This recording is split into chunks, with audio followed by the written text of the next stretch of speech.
दोस्तों, अगर आपको भी भारत और इंग्लैंड के बीच खेले जा रहे 5वें टेस्ट मैच के चौथे दिन का महामुकाबला पसंद आया हो तो हमारी इस वीडियो को दिल से एक लाइक जरूर कीजिएगा। आज के इस वीडियो का लाइक टारगेट सिर्फ 200 लाइक्स है, तो लाइक करना बिल्कुल मत भूलिएगा। अब आपका ज्यादा समय न लेते हुए फटाफट चौथे दिन के सुपर एक्साइटिंग हाइलाइट्स को बताते हैं। दोस्तों, आपको बताते चलें कि 5वें टेस्ट मैच के चौथे दिन भारत के गेंदबाजों ने तूफान मचा दिया। जी हां दोस्तों, आपको बता दें कि चौथे दिन का खेल शुरू हुआ तो इंग्लैंड की टीम को जीत के लिए 324 रन बनाने थे। वहीं भारतीय टीम को जीत के लिए 9 विकेट चाहिए थे। तीसरे दिन का खेल खत्म होने तक इंग्लैंड का स्कोर 1 विकेट के नुकसान पर 50 रन था, जिसमें जैक क्राउली आउट हो चुके थे। चौथे दिन की शुरुआत में इंग्लैंड के 2 विस्फोटक बल्लेबाज बेन डकेट और ऑली पोप मैदान पर उतरे। दोनों बल्लेबाजों के कंधों पर इंग्लैंड को अच्छी शुरुआत दिलाने की जिम्मेदारी थी। वहीं दूसरी तरफ टीम इंडिया की तरफ से गेंदबाजी करने के लिए आए रफ्तार के सौदागर मोहम्मद सिराज ने खतरनाक गेंदबाजी का नजारा पेश किया। ओवर की शुरुआती 2 गेंदों में उन्होंने इंग्लैंड का खाता भी नहीं खुलने दिया। इसके बाद खतरनाक गेंदबाजी करते हुए तीसरी ही गेंद पर बन डकेट को अपने जाल में फंसाया और उन्हें क्लीन बोल्ड करके पवेलियन का रास्ता दिखा दिया। इस तरीके से इंग्लैंड का दूसरा विकेट 50 रन के स्कोर पर गिर गया। बन डकेट बेहद निराश मन से पवेलियन की तरफ लौट गए।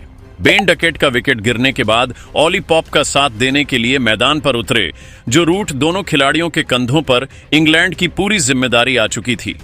ओलीप ने मैदान पर उतरते ही चौथी गेंद को ऑफसाइड की दिशा में धकेल दिया और सिंगल लेकर इंग्लैंड के स्कोर को आगे बढ़ाया। शानदार गेंदबाजी करते हुए मोहम्मद सिराज ने इस ओवर में सिर्फ 1 रन खर्च करके इंग्लैंड का दूसरा विकेट गिरा दिया। ओवर की समाप्ति के बाद इंग्लैंड का स्कोर 2 विकेट के नुकसान पर 51 रन ही था। टीम इंडिया के कप्तान शुभमन गिल ने अगले ओवर में गेंदबाजी करने के लिए आकाशदीप को भेज दिया। उनके सामने स्ट्राइक पर मौजूद थे ऑली पोप। खतरनाक बल्लेबाजी करते हुए ऑली पोप ने ओवर की पहली गेंद को लेग साइड की दिशा में धकेल दिया। गेंद तेजी से बाउंड्री की तरफ बढ़ रही थी, जहां पर खड़े थे रविंद्र जडेजा ने शानदार फील्डिंग करते हुए गेंद को रोकने का पूरा प्रयास किया, लेकिन जब तक वह गेंद के पास पहुंच पाते तब तक गेंद बाउंड्री को पार करते हुए 4 रनों के लिए चली गई थी। लेकिन इसके बाद आकाशदीप ने हिम्मत नहीं हारी और इस चौके का बदला लेते हुए अगली ही गेंद पर ऑली पोप को एलबीडब्ल्यू करके उनके चारों खाने चित कर दिए। इस तरीके से 55 रन के स्कोर पर इंग्लैंड का तीसरा विकेट गिर गया। ऑली पोप शानदार अंदाज में बल्लेबाजी कर रहे थे, लेकिन आकाशदीप की खतरनाक गेंदबाजी और उनकी चतुराई की वजह से वह अपना विकेट बचाने में कामयाब नहीं हो पाए। एक छोर से इंग्लैंड के 3 विकेट गिर चुके थे, लेकिन दूसरी तरफ जो रूट अभी भी मैदान पर डटे हुए थे और अब उनका साथ देने के लिए मैदान पर उतरे इंग्लैंड के सबसे भरोसेमंद बल्लेबाज हैरी ब्रुक। चौथे दिन का खेल शुरू होने के बाद भारत ने 15वें ओवर से गेंदबाजी जारी रखी। 15वें ओवर में मोहम्मद सिराज ने 4 रन खर्च करके टीम इंडिया को 2 सफलताएं दिलाई। 15 ओवर की समाप्ति के बाद इंग्लैंड का स्कोर बड़े ही मुश्किल से सिर्फ 55 रन ही बन पाया। इसके बाद जो रूट और हैरी ब्रुक ने मिलकर इंग्लैंड की पारी को संभाला। टीम इंडिया की तरफ से 16वें ओवर में गेंदबाजी करने के लिए आए प्रसिद्ध कृष्णा के ओवर में दोनों बल्लेबाजों ने सिंगल और डबल की सहायता से ही काम चलाया। दोनों खिलाड़ियों ने मिलकर 16वें ओवर से 3 रन जोड़े और अब इंग्लैंड का स्कोर था 3 विकेट के नुकसान पर 58 रन। 17वें ओवर में भी दोनों बल्लेबाजों ने बिना कोई रिस्क लिए सिर्फ सिंगल से ही काम चलाया और 4 रन जोड़े। 18वें ओवर में टीम इंडिया के कप्तान शुभमन गिल ने रणनीति बनाई और फील्डिंग में बदलाव किया। साथ ही विकेट की तलाश में गेंदबाजी करने के लिए एक बार फिर से मोहम्मद सिराज को बॉलिंग अटैक पर लगाया। खतरनाक गेंदबाजी करते हुए मोहम्मद सिराज ने ओवर की तीसरी गेंद पर सेठ बल्लेबाज जो रूट को रविंद्र जडेजा के हाथों कैच पकड़वाकर उन्हें पवेलियन का रास्ता दिखा दिया। इस तरीके से इंग्लैंड का चौथा विकेट गिर गया। जो रूट इंग्लैंड के लिए सिर्फ 8 रन बनाकर वापस लौट गए। इस तरीके से भारतीय गेंदबाजों ने 18 ओवर के अंदर ही इंग्लैंड के 4 बल्लेबाजों को शिकार बनाया। 18 ओवर की समाप्ति के बाद इंग्लैंड का स्कोर 4 विकेट के नुकसान पर सिर्फ और सिर्फ 62 रन ही बन सका।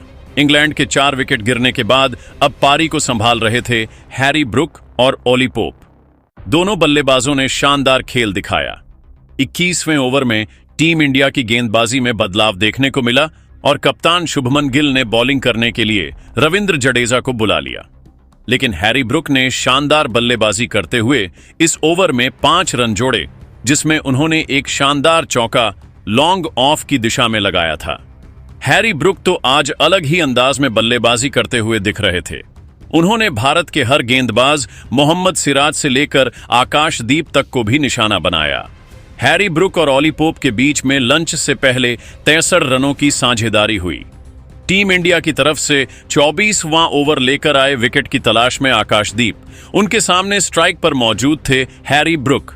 ओवर की पहली गेंद पर ब्रुक ने सिंगल लेकर स्ट्राइक ऑली पॉप को दे दिया और जैसे ही स्ट्राइक ऑली पॉप के पास आई, उन्होंने लेग साइड की दिशा में खतरनाक लगाकर अपना तूफानी अर्धशतक भी पूरा कर लिया। इसी के साथ इंग्लैंड का स्कोर 120 रन के पार हो गया। 31वें ओवर में टीम इंडिया के कप्तान शुभमन गिल ने गेंदबाजी में बदलाव किया और प्रसिद्ध कृष्णा को आक्रमण पर लगाया। प्रसिद्ध कृष्णा ने आते ही कमाल कर दिया और ओवर की चौथी गेंद पर ऑली पोप को LBW आउट कर दिया। ऑली पोप ने 48 रनों की शानदार पारी खेली, लेकिन अपना अर्धशतक पूरा करने से चूक गए। इस तरीके से 137 रन के स्कोर पर इंग्लैंड का 5वां विकेट गिर गया। ऑली पॉप का विकेट गिरने के बाद इंग्लैंड का स्कोर 5 विकेट के नुकसान पर 137 रन था। हैरी ब्रुक अब भी एक छोर पर डटे हुए थे और उनके साथ देने के लिए मैदान पर उतरे जैकब बेथेल। लंच तक इंग्लैंड का स्कोर 5 विकेट के नुकसान पर 137 रन था। पहले सेशन तक मुकाबला लगभग बराबरी पर चल रहा था। हालांकि टीम इंडिया के गेंदबाजों ने 5 विकेट जरूर निकाले, लेकिन हैरी ब्रुक और जैकब बैथेल ने शानदार बल्लेबाजी करते हुए इंग्लैंड की वापसी कराई। लंच तक इंग्लैंड को जीत के लिए 227 रन और बनाने थे, जबकि भारत को सिर्फ 5 विकेट की जरूरत थी। लंच के बाद जब दूसरा सेशन शुरू हुआ तो टीम इंडिया नई रणनीति के साथ मैदान पर उतरी। टीम इंडिया की कोशिश यही थी कि जल्द से जल्द हैरी ब्रुक और जैकब बेथेल की साझेदारी को तोड़ा जाए। इसी प्रयास में 45वें ओवर में भारतीय टीम के कप्तान शुभमन गिल ने आकाशदीप के ऊपर भरोसा जताया और गेंद को उनके हाथों में थमा दिया। आकाशदीप ने आते ही चमत्कार कर दिया और ओवर की दूसरी गेंद पर हैरी ब्रुक को अपने जाल में फंसाया। हैरी ब्रुक ने बड़ा शॉट खेलने का प्रयास किया। गेंद हवा में उछली और रविंद्र जडेजा ने आसानी से कैच लपक लिया। इस तरीके से हैरी ब्रुक इंग्लैंड के लिए 68 रनों की पारी खेलकर वापस लौट गए और टीम इंडिया को सबसे बड़ी सफलता मिल गई। हैरी ब्रुक का विकेट गिरने के बाद अब इंग्लैंड की तरफ से बल्लेबाजी करने के लिए मैदान पर उतरे जैमी स्मिथ। यहां पर जैमी स्मिथ ने शानदार बल्लेबाजी का नजारा पेश किया और 8 रन जोड़े, जिसमें उन्होंने एक ऑफ स्टंप के ऊपर से लगाया था। 44 ओवर की समाप्ति के बाद इंग्लैंड का स्कोर 150 रनों तक पहुंच गया था। मुकाबला आगे बढ़ता गया और इंग्लैंड के दोनों बल्लेबाज जेमी स्मिथ के साथ जैकब बेथेल मैदान पर डटे रहे। 98वें ओवर में टीम इंडिया की तरफ से गेंदबाजी करने के लिए आए रविंद्र जडेजा। जडेजा की पहली गेंद को जेमी स्मिथ ने लॉन्ग ऑफ की दिशा में धकेल दिया और चीते की रफ्तार से दौड़कर 3 रन बटोर ली। फिर अगली गेंद को उन्होंने चौके में तब्दील कर दिया। इसके बाद भी उनका बल्ला रुकने का नाम नहीं लिया और 5वीं गेंद पर सनसनाता हुआ लगाकर इंग्लैंड के स्कोर को रॉकेट की रफ्तार से आगे बढ़ाया। रविंद्र जडेजा का यह ओवर टीम इंडिया के लिए काफी महंगा साबित हुआ। उन्होंने अपने इस ओवर में 13 रन लुटा दिए। 63वें ओवर में टीम इंडिया के कप्तान शुभमन गिल ने बॉलिंग अटैक पर मोहम्मद सिराज को लगाया, लेकिन सिराज भी दोनों खिलाड़ियों की साझेदारी को नहीं तोड़ सके और 5 रन खर्च करके वापस लौट गए। 65 ओवर की समाप्ति के बाद इंग्लैंड का स्कोर 6 विकेट के नुकसान पर 205 रनों तक पहुंच गया था। 66वें ओवर में प्रसिद्ध कृष्णा ने दोनों बल्लेबाजों को खूब परेशान किया और एक भी रन नहीं बनने दिया। इसके बाद 79वें ओवर में प्रसिद्ध कृष्णा ने इतनी खतरनाक गेंदबाजी कि दोनों बल्लेबाजों के होश उड़ गए। खतरनाक गेंदबाजी करते हुए प्रसिद्ध कृष्णा ने पहली ही गेंद पर जेमी स्मिथ को LBW करके उन्हें पवेलियन का रास्ता दिखा दिया। जेमी स्मिथ इंग्लैंड के लिए 38 रनों की पारी खेलकर बेहद निराश मन से पवेलियन लौट गए और वह अपना अर्धशतक पूरा करने से चूक गए। इस तरीके से 215 रनों के स्कोर पर इंग्लैंड का 7वां विकेट गिर गया। जेमी स्मिथ का विकेट गिरने के बाद इंग्लैंड की तरफ से बल्लेबाजी करने के लिए उतरे क्रिस वॉक्स, लेकिन प्रसिद्ध कृष्णा की खतरनाक गेंदबाजी के सामने वह मैदान पर नहीं टिक पाए और कृष्णा ने दूसरी ही गेंद पर उनके स्टंप उखाड़ दी।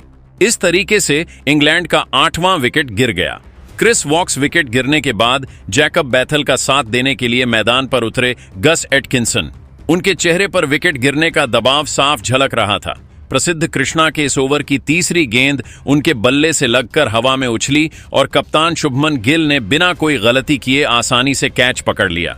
इस तरीके से एटकिंसन बिना खाता खोले ही वापस लौट गए। प्रसिद्ध कृष्णा ने एक ही ओवर में हैट्रिक विकेट लेकर इंग्लैंड की टीम को बैकफुट पर धकेल दिया। अब इंग्लैंड की पारी समाप्ति की तरफ बढ़ रही थी, क्योंकि अब उनके निचले क्रम के बल्लेबाज ही बचे थे जो कि बॉलर थे। दूसरे सेशन की समाप्ति के बाद इंग्लैंड का स्कोर था 9 विकेट के नुकसान पर 215 रन।